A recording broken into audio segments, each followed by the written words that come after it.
Olá para você que está acompanhando a nossa programação do canal 10.2 e o canal INC News no nosso YouTube.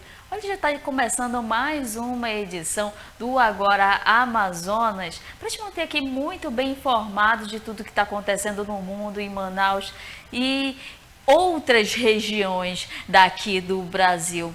Então a gente já inicia trazendo informação para você a respeito da prisão do Daniel Porcaro, porque a segunda turma do Supremo Tribunal Federal formou maioria para manter a prisão do banqueiro Daniel Porcaro, investigado em um inquérito que apura fraudes no Banco Master. Após a decisão, a defesa do empresário anunciou a troca da equipe de advogados, o que pode indicar uma nova estratégia no processo. Quem vai trazer mais informações a respeito do assunto é a nossa repórter Andresa Maria Cunha.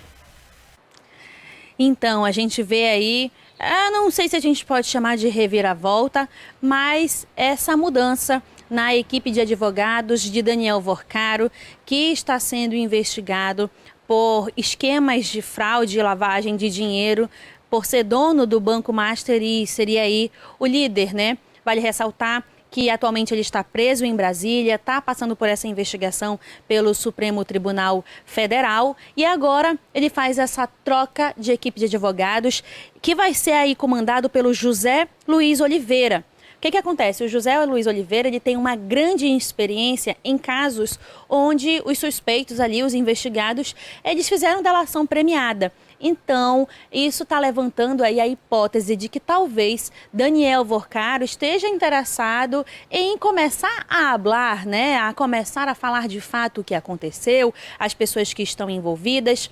Esse advogado ele tem experiência, por exemplo, no caso da Lava Jato e teve delação premiada na situação da Lava Jato, né?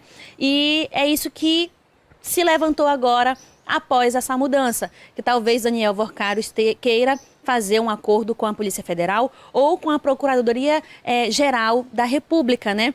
Se isso acontecer, a gente sabe que vai ser uma grande bomba, porque muito provavelmente ele tem nomes de pessoas importantes, influentes, políticos, empresários envolvidos nesse caso. A gente lembra que ele foi preso nessa Compliance Zero, né? Ele estava em Minas e aí foi transferido para Brasília depois que um comparsa dele, que fazia as coisas para ele, segundo as investigações, o sicário, tentou se matar e acabou morrendo, né? Depois de um dia, 2 dias, que foi ali encontrado na cela daquele jeito na Polícia Federal, e aí por conta disso ele foi transferido para Brasília. Muitos nomes já foram citados nesses vazamentos de possíveis conversas, tanto no WhatsApp quanto no computador de Daniel Porcaro. É um esquema realmente de fraude bilionária. Se projeta aí que já tenha passado de 40 a 70 bilhões de reais, né, envolvendo esse esquema de fraude. O Banco Central chegou ali a liquidar o Banco Master, né, por conta de toda essa situação. Enfim, a gente vai seguir aguardando, vai verificar se de fato essa mudança de advogado é para que Daniel Porcaro ele fale, enfim, o nome das pessoas envolvidas, ou algum mandante, ou quem é parceiro dele, né? Se ele for ali de fato o autor de toda essa situação. Vamos aguardar e esperar como vai ser o desenrolar e também se o ministro Gilmar Mendes, que é o único voto que falta para completar essa maioria para manter a prisão, porque a maioria já existe, já tivemos 3 votos da segunda turma do STF, falta apenas o Gilmar Mendes, mas o que importa é que a prisão segue mantida e Porcaro, com essa prisão mantida, resolveu aí trocar para esse advogado. Vamos seguir acompanhando e eu volto com você. Muito obrigada, Andresa, pelas informações e trazendo essas atualizações a respeito da prisão do Daniel Porcaro, né? Também com essa troca de advogados. Olha, agora a gente muda um pouquinho de assunto, vai falar um pouco sobre a inteligência artificial, sabe por quê? A inteligência artificial ela pode virar uma arma poderosa na proteção de mulheres vítimas de violência. O Senado aprovou na última quarta-feira um projeto de lei que cria novas ferramentas de segurança. A ideia é usar a tecnologia para monitorar agressores e dar mais agilidade ao socorro. Os detalhes é com o repórter Isaías Goldinho. Agora, as vítimas de violência doméstica podem contar com o uso da inteligência artificial para pedir socorro com mais facilidade. Isso porque, dentro do Senado Federal, foi aprovado o projeto de lei 750/2026. Esse texto é de autoria do senador Eduardo Braga, do MDB do Amazonas, e cria várias vantagens de acesso ao pedido de socorro, como, por exemplo, a criação de um botão de emergência. Agora, o texto seguiu para a Câmara dos Deputados, onde os parlamentares agora devem também analisar, enfim, defender suas emendas para o texto seguir para a sanção do presidente Lula. Dados do Conselho Nacional de Justiça mostram que foram concedidos somente em 2025 621.202 pedidos de medidas protetivas, uma média de 70 medidas protetivas por dia. Para assegurar essa medida, essa efetividade desse auxílio da inteligência artificial, esse projeto de lei cria o Programa Nacional de Monitoramento de Agressores com Uso de Tecnologia por Inteligência Artificial. O texto descreve que esse programa deve integrar tecnologias digitais e base de dados para permitir o acompanhamento contínuo de agressores que cumprem medidas cautelares ou protetivas. A tecnologia vai permitir o rastreamento em tempo real e a identificação automática de violações de perímetro fixadas pela Justiça. Pelo projeto, o monitoramento deve ocorrer por determinação judicial e pode incluir o uso de tornozeleiras eletrônicas ou dispositivos equivalentes capazes de registrar a localização e dados biométricos do agressor e identificar automaticamente violações de distância mínima em relação à vítima ou a determinados locais. O sistema será conectado a uma plataforma informatizada com inteligência artificial que vai permitir detectar em tempo real eventuais descumprimentos de medidas impostas e permitir alertas imediatos às autoridades responsáveis. Então, como eu disse anteriormente, o projeto de lei foi aprovado no Senado, vai seguir para a Câmara e, se aprovado na Câmara, segue para a sanção do presidente Lula. Eu volto com você ao estúdio. Muito obrigada, Isaías, pelas informações, trazendo, esse recurso aí da inteligência artificial como uma ferramenta para ajudar mulheres vítimas de agressões, Olha, agora a gente vai trazer mais informações de política, mas essa informação vem lá de Roraima, porque a reconfiguração das pré-candidaturas ao Senado em Roraima, com a renúncia de Messias de Jesus, o cenário para as duas vagas em 2026 foca na disputa entre o grupo governista, que é o Denário, e a oposição MDB, além da busca pela reeleição de Chico Rodrigues. Vamos conferir.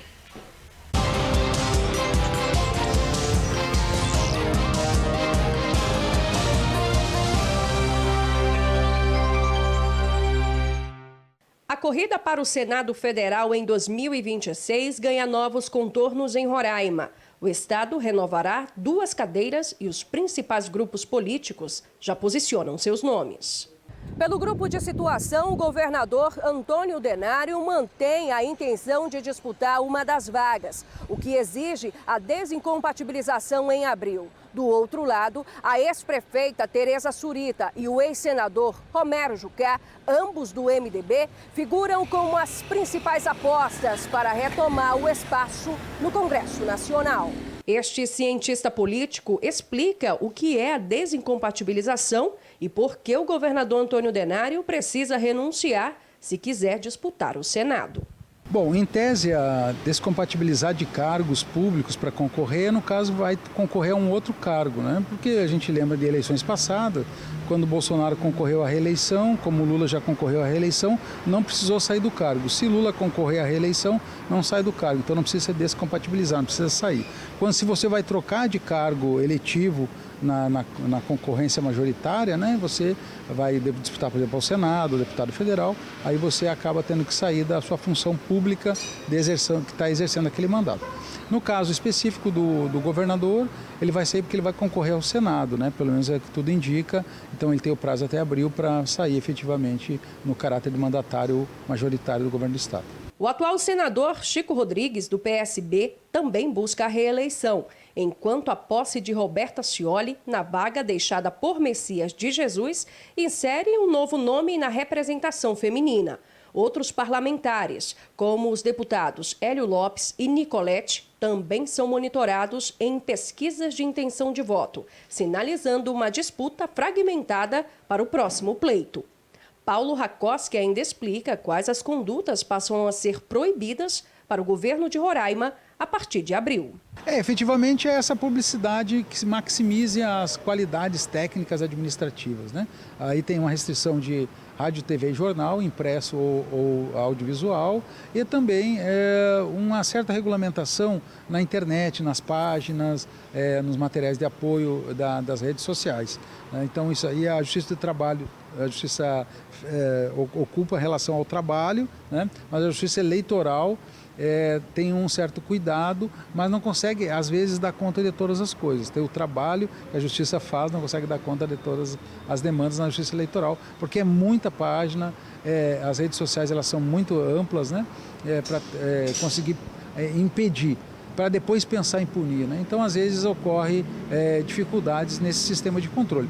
E a gente vai ter outros desafios, o uso das novas tecnologias, em especial inteligência artificial, para fazer imagem, divulgação ou até fake news, né, no processo que é vedado, mas que porventura possa ocorrer no período eleitoral, independente de quem será o candidato, quais os nomes estarão inseridos nas candidaturas, né? Então vai ser mais um trabalho para a Justiça Eleitoral e mais um trabalho para uma ideia de um jornalismo mais livre de opinião frente às novas propostas do novo período eleitoral brasileiro.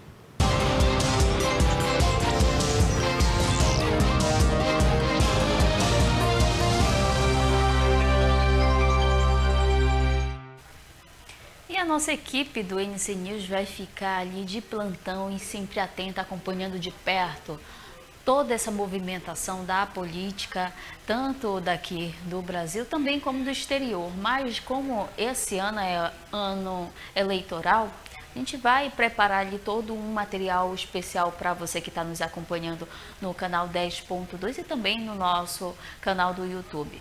Olha, agora a gente vem trazendo atualizações a respeito da saúde do ex-presidente Jair Messias Bolsonaro, que apresentou uma piora na função renal e aumento nos níveis de inflamação, segundo o boletim médico divulgado neste sábado. Quem traz informações é a repórter Andresa Maria Cunha.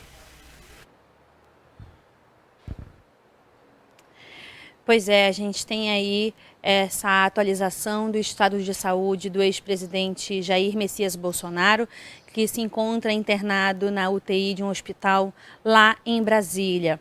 O que acontece? Ele foi internado na última sexta-feira, dia 13, após passar mal na madrugada, e lá eles perceberam que ele estava com uma bronquiopneumonia bacteriana grave, né? Tá aí com a pneumonia grave nos dois pulmões. Por conta disso, ele foi levado para a UTI do hospital.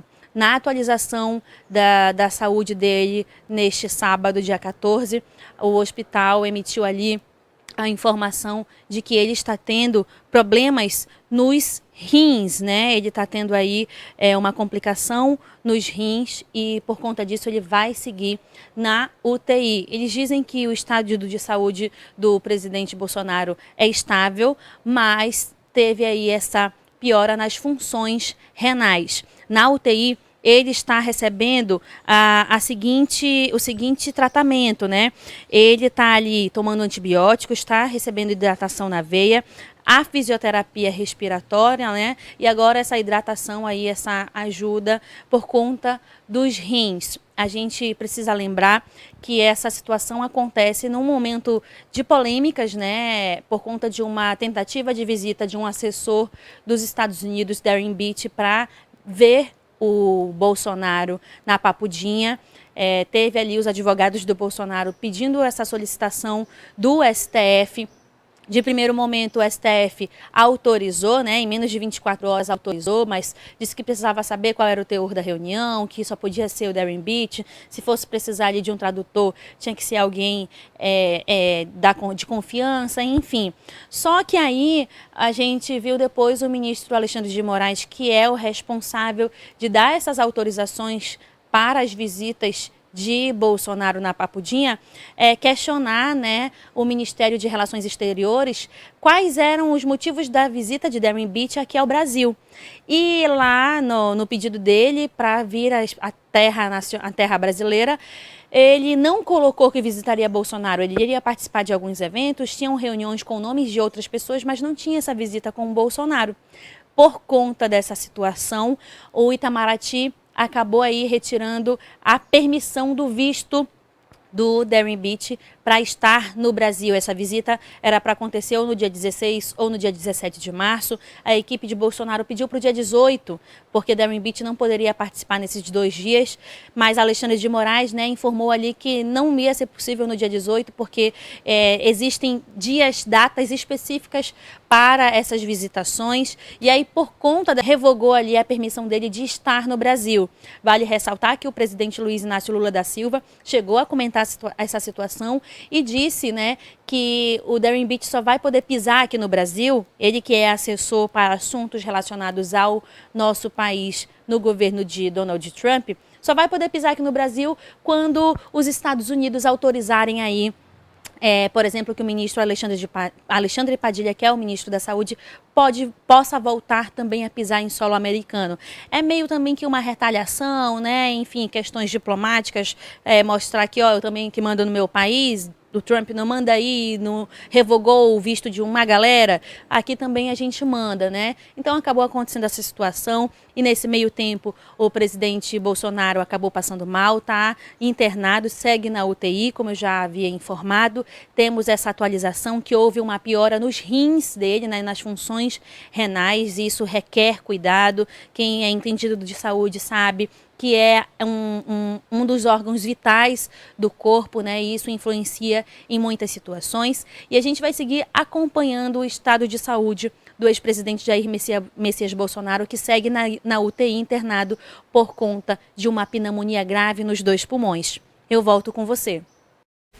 Muito obrigada, Andresa, trazendo aí as informações de atualização a respeito da saúde do ex-presidente Jair Messias Bolsonaro. Ontem a gente trouxe essa informação, inclusive foi a Andresa que trouxe as informações da internação do Jair Messias Bolsonaro, também a respeito também de liberação das visitas. Ela trouxe também essas informações para vocês e agora essa atualização. Olha, a gente muda um pouco de assunto e a gente vai trazer informação para você de economia, porque a inflação oficial do país subiu 0,70% em fevereiro. Os gastos com transportes, educação foram os responsáveis por mais da metade da alta registrada no mês passado.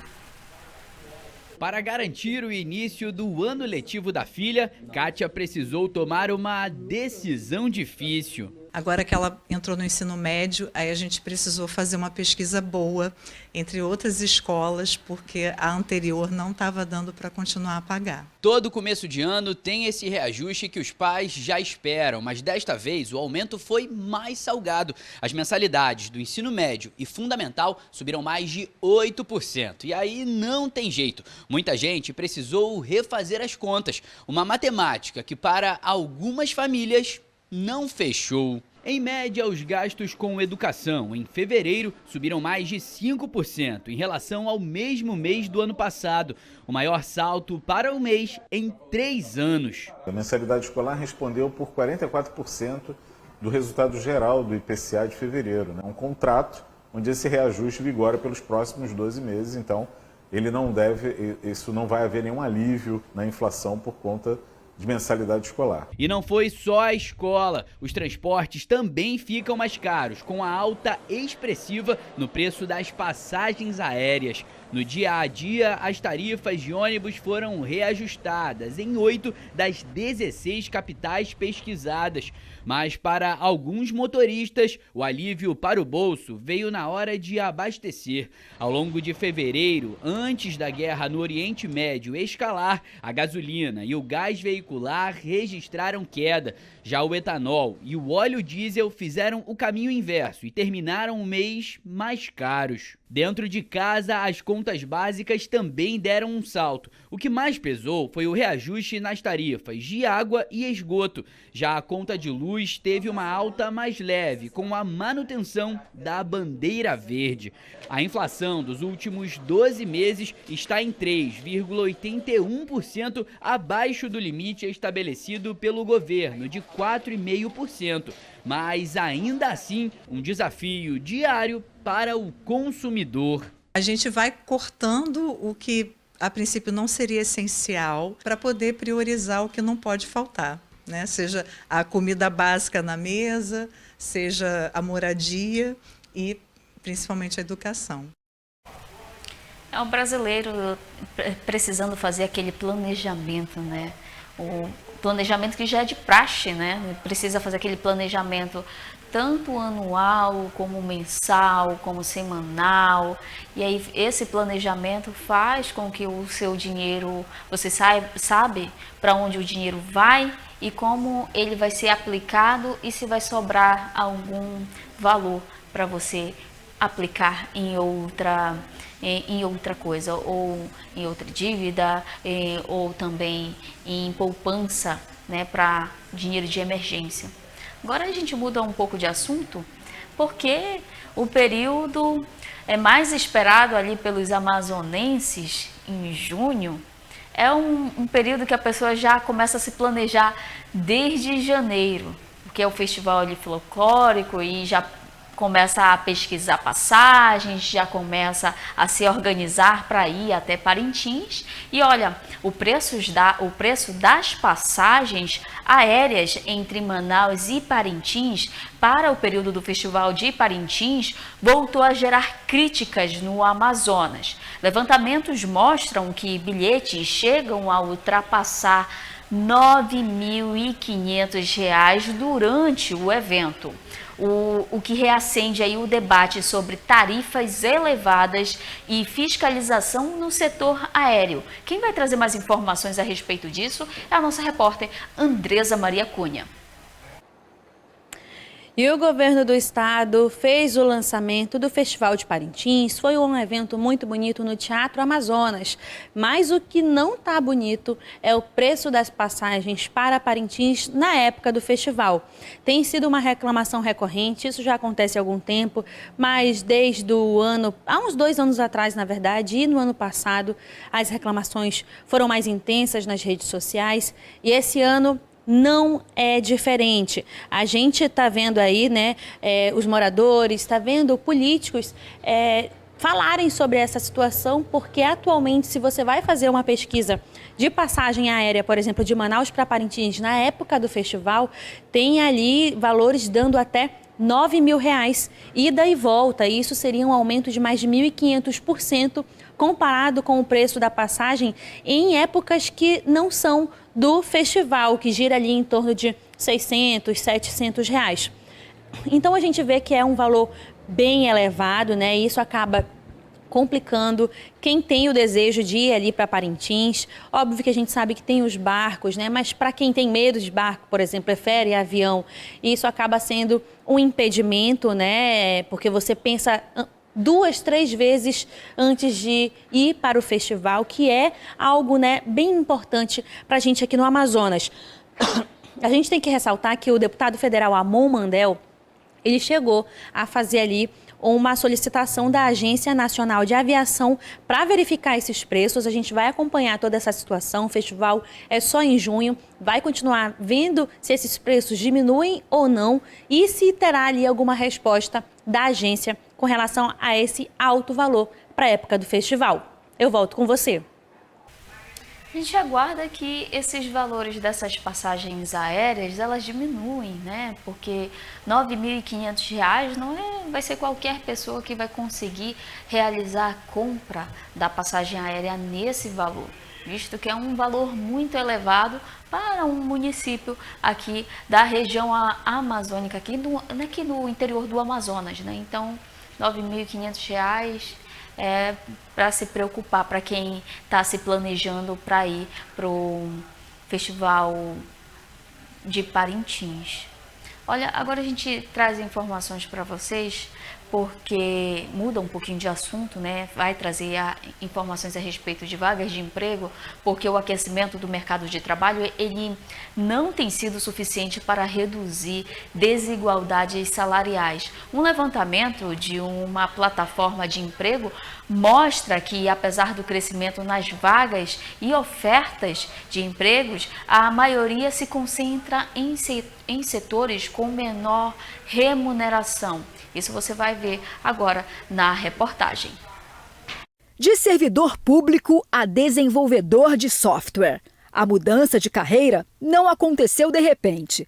Vanderlei fez 2 faculdades, mais um curso técnico antes de ser contratado. Eu já ganhei bem mais do que eu trabalhava antes no serviço público e eu acho que foi vantajoso, entendeu? E gratificante. Mas para ocupar as vagas no setor de tecnologia, o candidato tem que se qualificar. A gente está falando de resolução de problemas complexos. O salário, ele sempre vai refletir a capacidade técnica e a capacidade de entrega, principalmente, daquele profissional. Um levantamento de um site especializado em empregos registrou no ano passado um aumento de quase 10% no número de vagas anunciadas, em comparação a 2024. A oferta é maior nos estados de São Paulo, Rio Grande do Sul e Rio de Janeiro. O problema é que o crescimento de vagas de emprego não tem sido suficiente para reduzir a desigualdade salarial no país. Com 58% das ofertas no mercado de trabalho concentradas em funções com remuneração média abaixo de R$ 2.500, muitas pessoas são atraídas para a informalidade.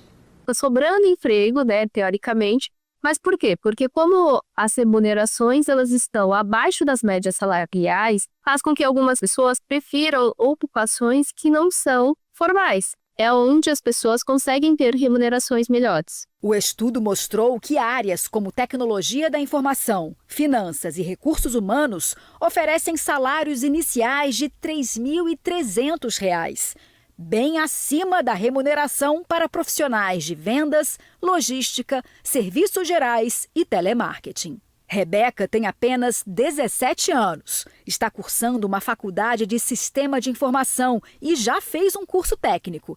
É uma estagiária com pensamento lá longe. Eu pretendo continuar estudando na área, fazer uma pós, fazer um doutorado e continuar crescendo dentro da mesma área e consequentemente, o salário aumentar. É isso mesmo, a pessoa precisa ficar fazendo planejamento, né, e comparações também. Olha, nesse momento estou nessa vaga, estou recebendo tanto, mas eu vou me especializar para mim alcançar ou outro setor ou outro cargo e ganhar um valor X, né? Porque as contas elas estão às portas, então elas não esperam, os boletos eles não aguardam. Então a gente precisa estar sempre se especializando, né? O trabalhador ele precisa estar sempre se especializando, se aperfeiçoando para conseguir uma vaga maior com um salário bem maior. Se a vaga for maior, isso, né? Se uma vaga ela for mais... se ela for melhor, uma vaga for melhor, precisa de uma qualificação no qual a pessoa precisa estar ali sempre apta a estar nesse cargo. Então, Essa é uma das informações que a gente traz aqui para vocês e uma dica também, né? Para você que quer ganhar mais, precisa fazer esses aperfeiçoamentos.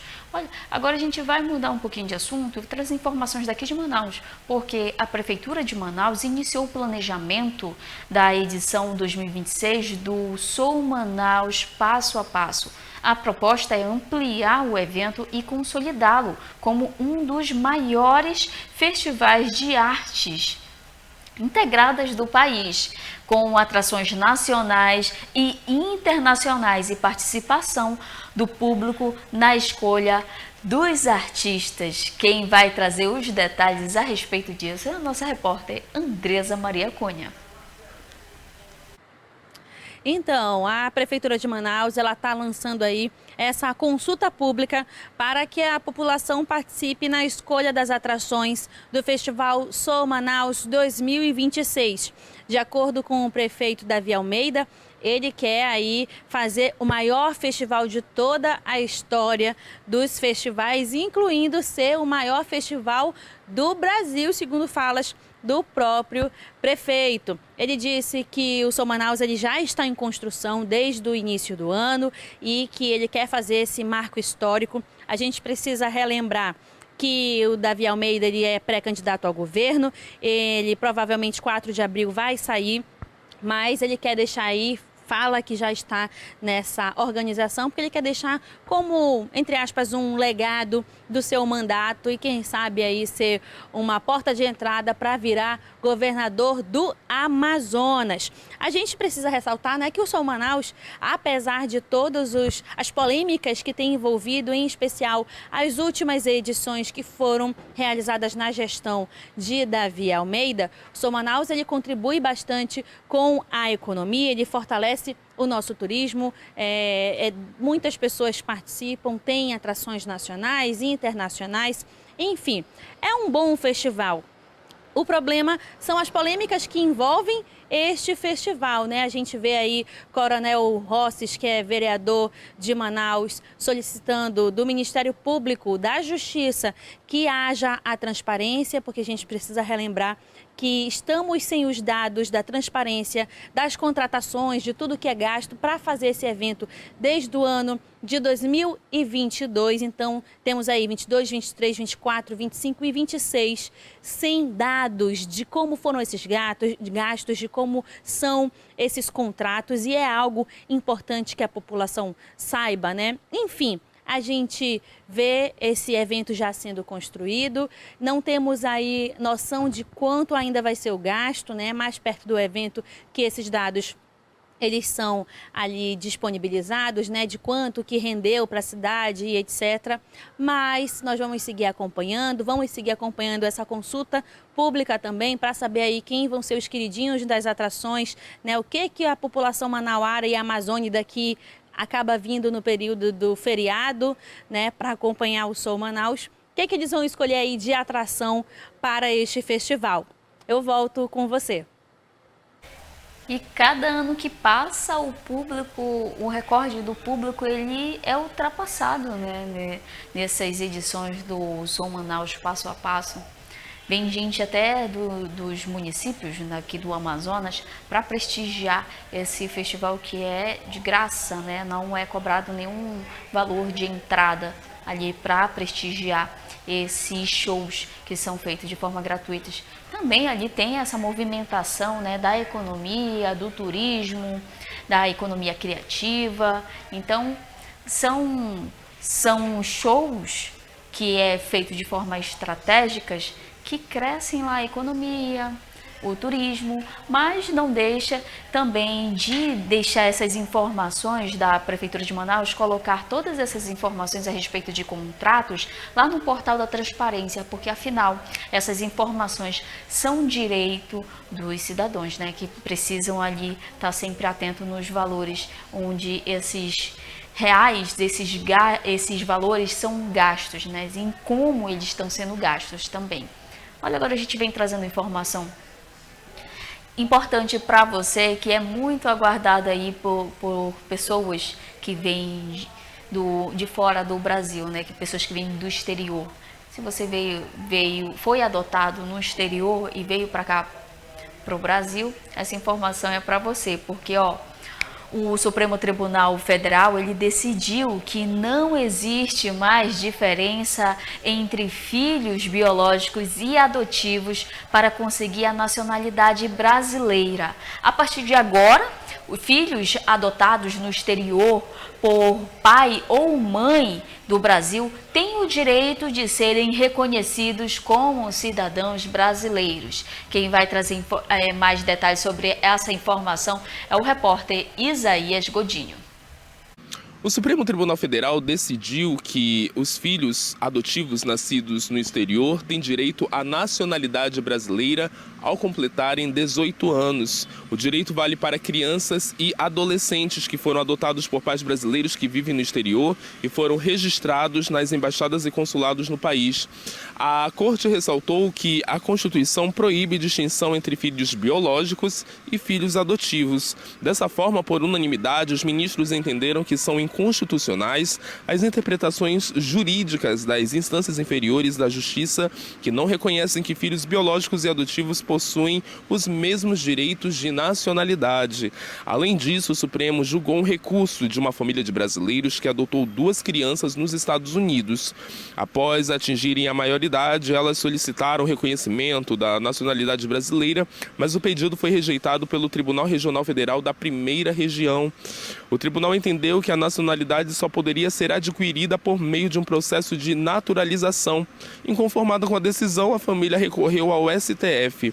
A decisão foi tomada ali pela Corte e deverá ser aplicada em todos os processos semelhantes que tratam sobre adoção. Uma tese jurídica também foi aprovada para balizar os julgamentos. Abre aspas. É assegurado o direito à nacionalidade brasileira originária à pessoa nascida no exterior, adotada por pessoa brasileira e registrada no órgão consular competente, fecha aspas. Ou seja, a Justiça decidiu que agora os filhos adotivos que foram então trazidos para o Brasil, que ao completarem 18 anos têm os mesmos direitos das pessoas que vivem no Brasil, que são nativas daqui do Brasil. Eu volto com você ao estúdio. Excelente informação, né, para quem veio do exterior para cá para o Brasil e foi adotado nesse período, né, já tem direito à sua nacionalidade brasileira. Agora a gente vai trazer informação para você, que é uma informação de saúde, mas também de alerta, porque o aparelho celular, ele virou parte, né, da nossa rotina, o que a gente vai fazer, arrumar casa, ir para o trabalho, caminhar, fazer atividades físicas, a gente sempre está com o aparelho celular ali do nosso lado.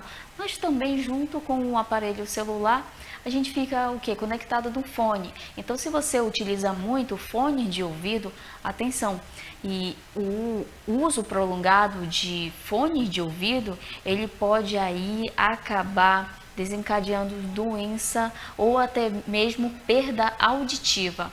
A Organização Mundial de Saúde, ela estima que 5% da população tenha problemas de audição provocados pelo uso inadequado do fone de ouvido.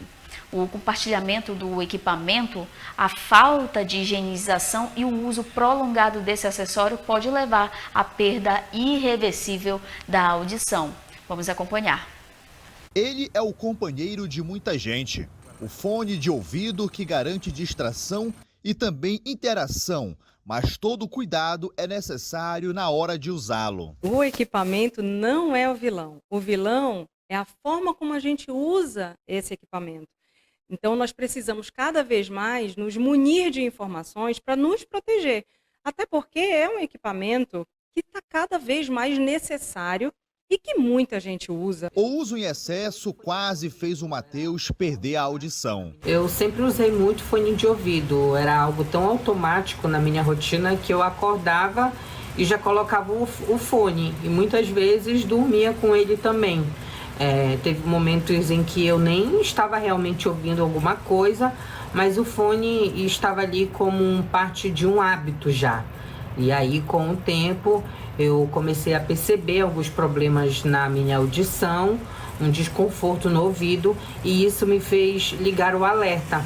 Foi quando eu entendi que o uso em excesso ele pode trazer sérias consequências. Qualquer incômodo na audição é necessário procurar ajuda médica. Se não houver cuidado, o uso exagerado do brinquedinho sonoro pode trazer consequências. A primeira delas é a perda de audição, né? Então, eu acho que é a mais séria, até porque ela é uma perda muitas vezes irreversível.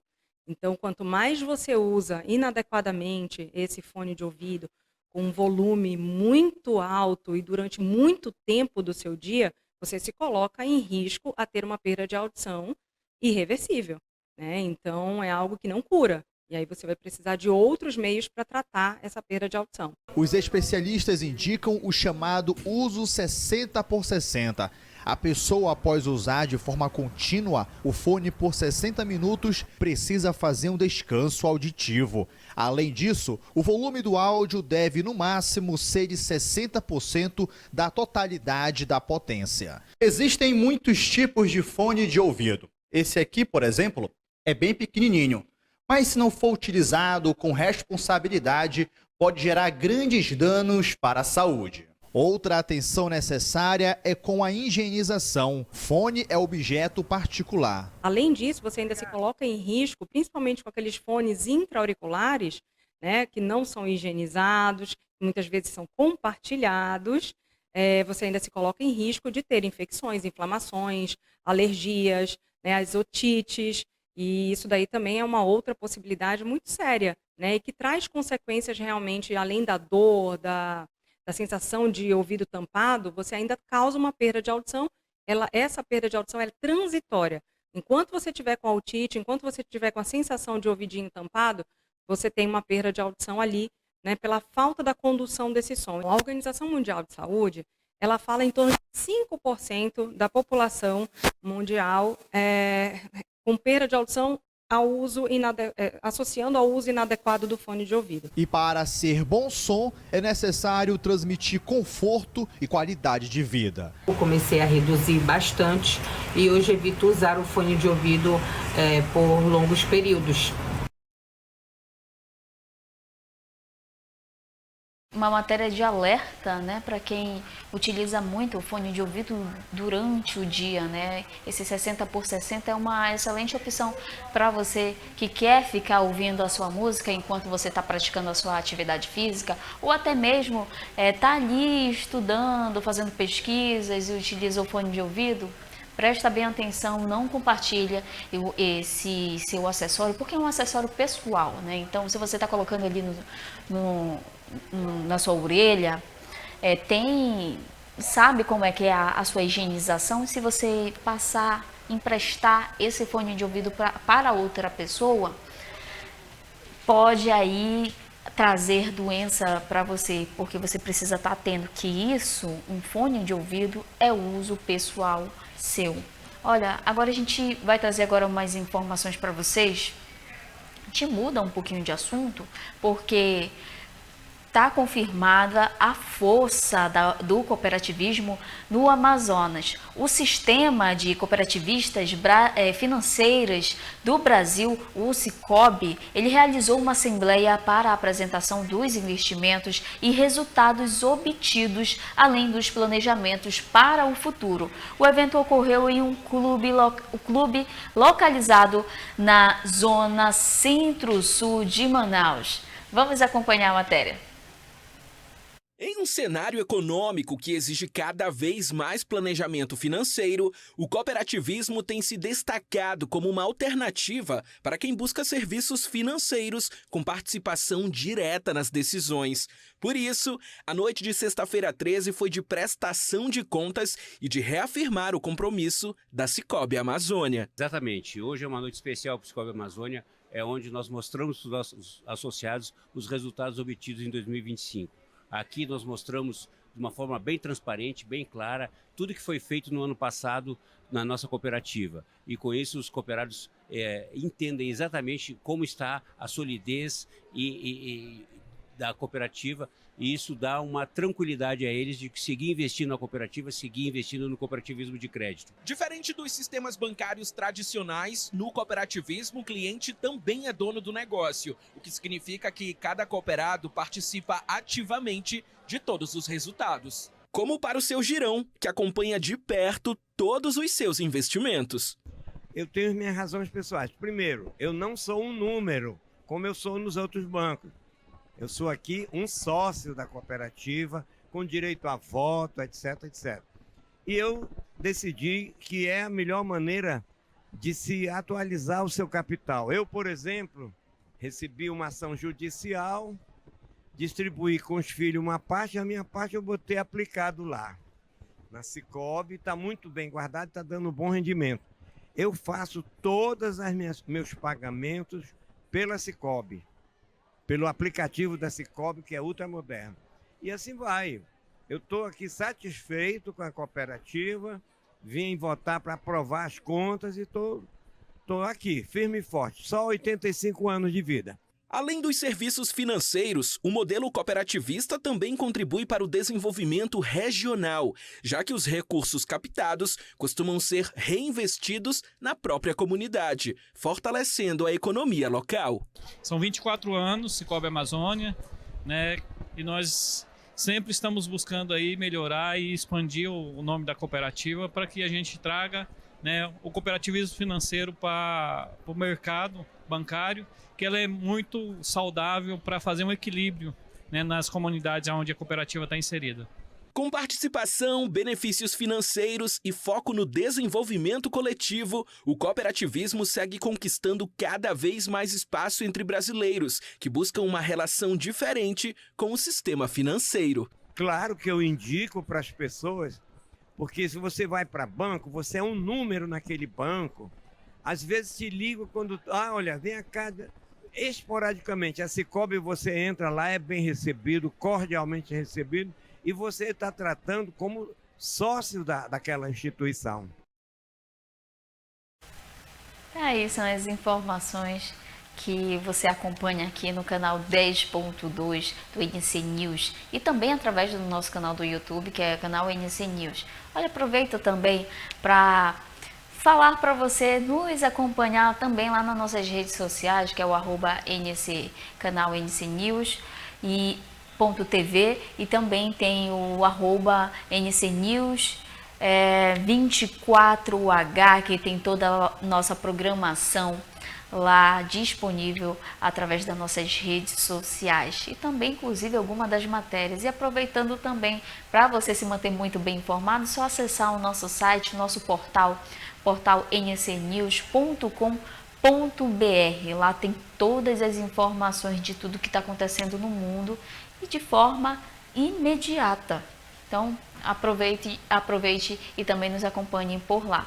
Olha, agora a gente muda um pouco de assunto, a gente vai trazer informação para você a respeito de CNH, porque um projeto em análise na Câmara dos Deputados pode mudar as regras para quem pretende tirar a Carteira Nacional de Habilitação no Brasil. A proposta prevê distinção entre motoristas habilitados para veículos com câmbio automático e manual, com restrições de acordo com o tipo de carro utilizado na prova prática. Quem tem mais detalhes a respeito é a repórter Andresa Maria Cunha. Então, a gente tem aí essa possibilidade de novidade para quem dirige carro. Por quê? Está tramitando lá na Câmara dos Deputados a possibilidade de CNH diferente para quem dirige carro automático e uma CNH para quem dirige carro manual. O que tem ali na proposta? Que se a pessoa fizer aulas práticas no carro automático, teria uma observação nessa nova CNH, onde tem a restrição para ela dirigir apenas carro automático. Caso a pessoa queira, né, comprar um carro manual, precisa ali, tem alguma necessidade, ia ser preciso fazer um curso extra, né, de carro manual para assim depois tirar essa restrição. Vale lembrar que esse projeto, esse projeto de lei, ele ainda está em tramitação na Câmara dos Deputados, lá em Brasília. Ela já foi aprovada pela Comissão de Viação e Transportes da Câmara e agora ela tem que passar pela Comissão de Constituição e Justiça, CCJ, para assim ela ser votada lá no Congresso Nacional.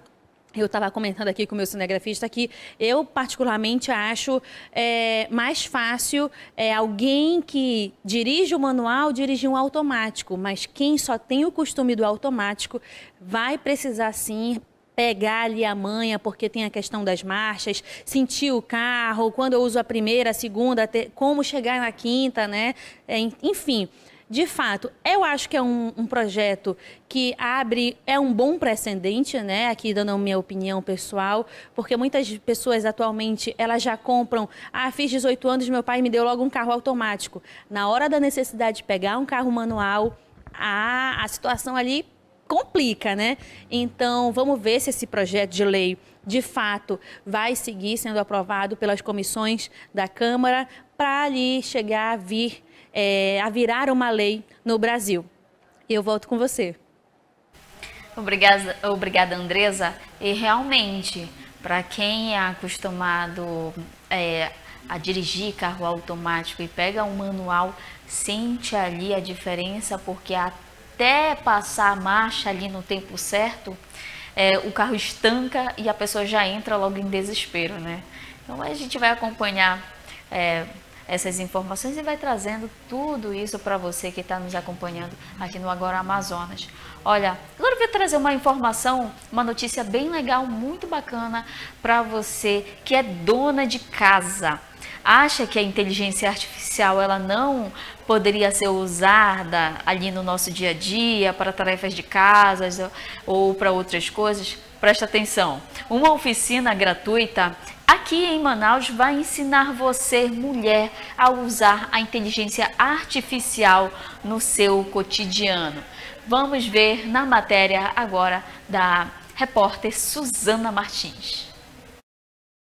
É isso mesmo, Paulinho Nobre, muito bom dia a você, muito bom dia para você de casa. A gente ainda está aí no mês de março, um mês dedicado às mulheres, por conta aí do Dia Internacional das Mulheres, que aconteceu no dia 8, e a gente sabe que várias empresas ainda estão aí comemorando essa data com várias oficinas, vários cursos dedicados à mulherada aqui na capital amazonense. E um desses cursos, né, é aqui na Venturos, que é o Centro de Inovação e Tecnologia, onde será ofertada uma oficina de IA. Mas olha só, este curso tem poucas vagas, né, Bianca? Isso.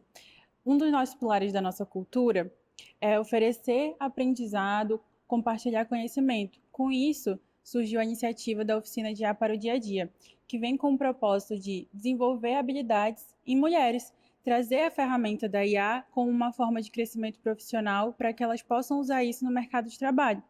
A Oficina de IA para o Dia a Dia vai trazer ferramentas básicas e no final elas vão ganhar uma certificação de 3 horas.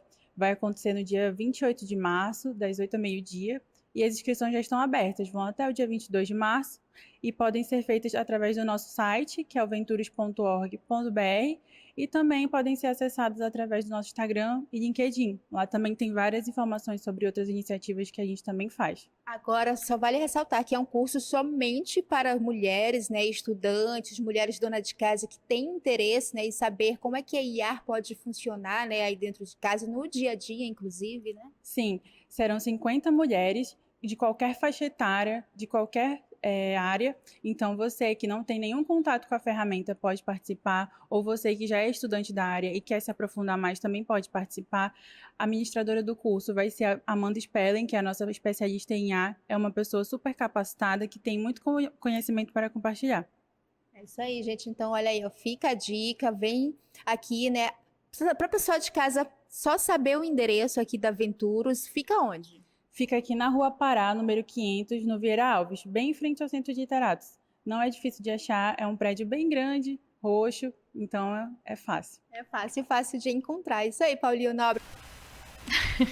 Aí as informações, né, da repórter Suzana Martins, trazendo essa oficina, né, esse curso gratuito de inteligência artificial voltado para as mulheres. Então, se você é mulher e ficou interessado, vá logo conseguir a sua vaga, garanta logo a sua vaga para você saber ali manusear melhor uma ferramenta, né, a ferramenta de inteligência artificial. Agora eu vou trazer uma informação para você que não deixa também de ser oportunidade. Sabe por quê? Porque a Mega Sena pode pagar neste sábado um prêmio estimado em 75 milhões de reais para quem acertar as 6 dezenas do concurso 2984. O sorteio ele será realizado hoje à noite em São Paulo e as apostas, elas podem ser feitas até pouco antes do horário do sorteio em casas lotéricas ou até mesmo pela internet. A Andresa vem trazendo essas informações para você. A pergunta que não quer calar é quem quer ser um milionário, né? A Mega Sena acumulou e o sorteio acontece agora neste sábado, dia 14. O prêmio acumulado está em 75 milhões de reais. E se você quer fazer essa fezinha, 6 números está no valor de R$6 e você pode fazer as apostas até às 20 horas, horário de Brasília. Então se atente, porque o sorteio vai ser às 21 horas, horário de Brasília. No último sorteio, né, ninguém acertou os 6 números, mas nós tivemos aí 35 apostas que acertaram 5 números e eles levaram uma graninha legal, 68 mil reais.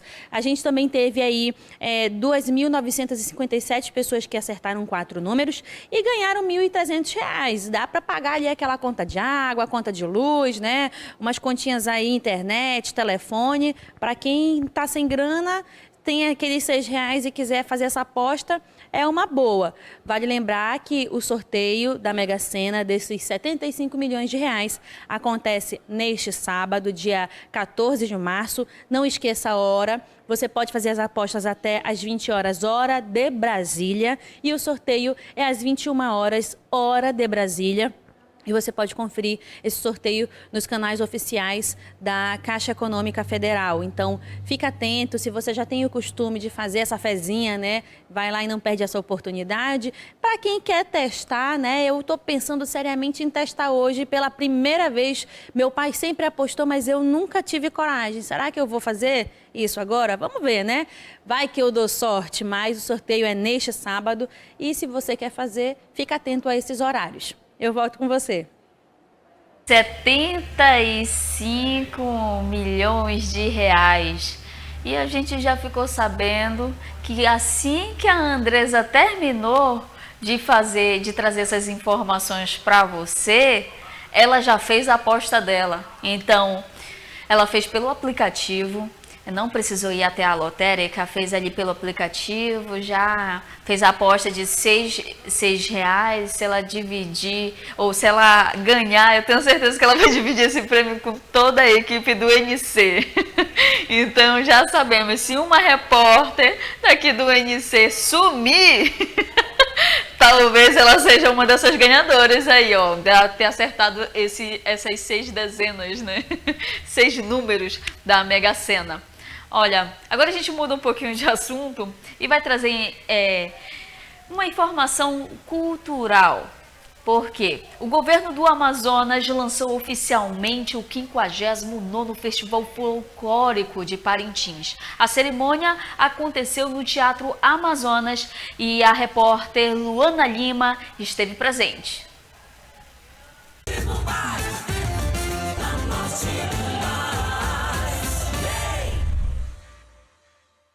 O lançamento oficial do Festival de Parintins marcou o início da contagem regressiva para um dos maiores espetáculos culturais do Brasil. A cerimônia aconteceu no Teatro Amazonas, em Manaus, e a edição do festival de 2026 será realizada nos dias 26, 27 e 28 de junho.